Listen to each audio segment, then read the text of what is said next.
Reveal sin. All the witches cry. Lust is cold as ice. Sacrifice the bird. Jeopardy Room is the fifth full-length album from Florida-based heavy thrash metal band Nasty Savage, and this band is typically regarded as a classic thrash metal band, one that had strong influence upon the Florida death metal from the Tampa area, as they were a part of the early to mid 80s thrash metal scene, and expanded into broader performances until about 1989 to maybe 1992 or so, when they'd more or less disbanded and eventually had some short comebacks, one after another, over the years. They'd moved away from their sound in 2004.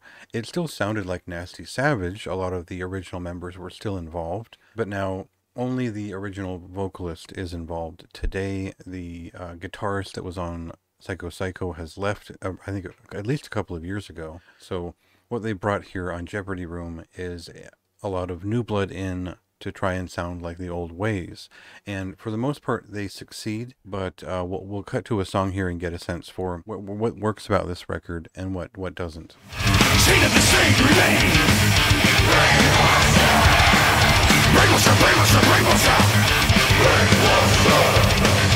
I want to eat your brain. So Nasty Savage has always been a thrash metal band that certainly had some extreme to its touch. They were early on, they were compared to bands like Fate's Warning, kind of the Metal Blade stuff that was going on at the time that was a little bit heavier. They certainly weren't Slayer. They were a little bit closer to early Hallows' Eve on those first two records, and there's a little bit of power metal and double bass in there too. So if you're a fan of Destructor from Ohio, there's a little bit of crossover there with Extremity and also Tradition. I think that's what made their second record so good, was that it felt like it brought all the personality of their self-titled 1985 record and then brought something a little bit more extreme into it. It was almost a progressive thrash metal album in terms of how much it covered compared to a lot of what was around at the time in the underground. It was unique in any sense, and I think if you're a fan of Hex or their development from kind of a Priest-like power metal band into a thrash metal band, almost a death thrash metal band, you'll appreciate the work up to Penetration Point, their third album, and it was probably their most generic statement. I hate to say that, but at the time there were a lot of bands that sounded like that, and they had found the most success at the time with that sound, but it wasn't quite as unique as what they'd been doing before. A big part of that is the vocalist and his big personality, and not only did he have an interesting range for a vocalist at the time between a snarl, a sort of more typical thrash metal narrative shout, and a more aggressive tones. What's really missing here is a lot of those exaggerations that Nasty Ronnie, the vocalist, brought to the first three records. While Psycho Psycho brought some of those ideas in, there was almost like an alternative rock or groove metal kind of thing going on with that record that was both just fine for the time, but also akin to that Sadis's Out for Blood record, where it just wasn't exactly what people wanted from the band when they returned, and as such they just didn't return anytime soon after that point. Now here on this record, they put out a couple of singles which are instantly fairly memorable. Brainwasher in particular kind of makes its point and feels very 80s in the way that it repeats its chorus. And I think that the heavy late 80s thrash metal sound has always been kind of their thing. You know, and for 1985, it was certainly very unique, but by 1989, it was pretty normal. And so when we look to bands like Numbskull and Forced Entry for comparisons with some of these songs, what I'm saying is this does have a bit of a late 80s sound to it throughout, and the production values kind of match that expectation with a compression in some places and a drum sound that hits a certain way. And of course, the recording here is from Morris Sound Recording Studio, which is a place where I believe they recorded at least two of their albums at.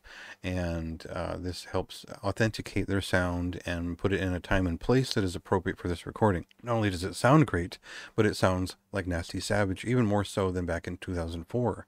So 20 years later, they've redeemed themselves in a lot of ways with a lot of great songs on this record. There's a couple of strange outliers, and those keep things interesting. There's even some death thrash metal sounding bits in here that are probably centered around the fact that Obituary, both the Tardy brothers from Obituary play on one of these songs, and it happens to be a re-recording of one of the oldest songs from the band. So This is a record that really celebrates Nasty Savage and gives them a chance to show up again and see if people take notice. Now, I don't know if they have. There hasn't been a lot of hubbub surrounding this record, but I will say there's a lot of great songs on here, and if you're a fan of classic thrash metal, you're not going to feel like this is a 2024 thrash metal record, and certainly not just a kind of a revivalist, slightly out of touch thing that Psycho Psycho was. I think this is a little bit more in line with understanding what thrash metal is, what you would want from Nasty Savage, and delivering a pretty high standard here for today, and without very many of the original people involved. Well, I did appreciate this. I did think there was a lot of great songs on here. I think the performances are pretty sharp across the board. Everyone deserves a little bit of credit for that. I wouldn't say that this is the catchiest or be-all end-all statement from the band. It's just a very much an above average showing for a group that had seen it all, that had been around from the full evolution of extreme metal up to this point, and then inserting themselves where they belong in terms of what sound you'd want from them.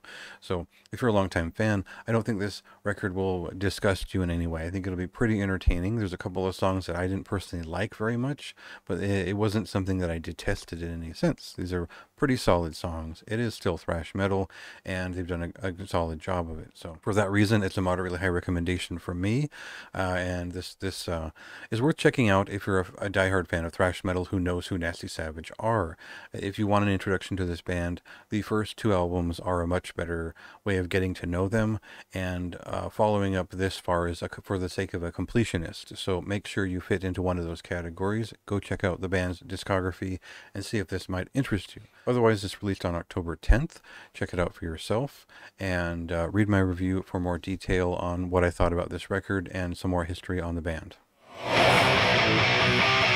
Reveal!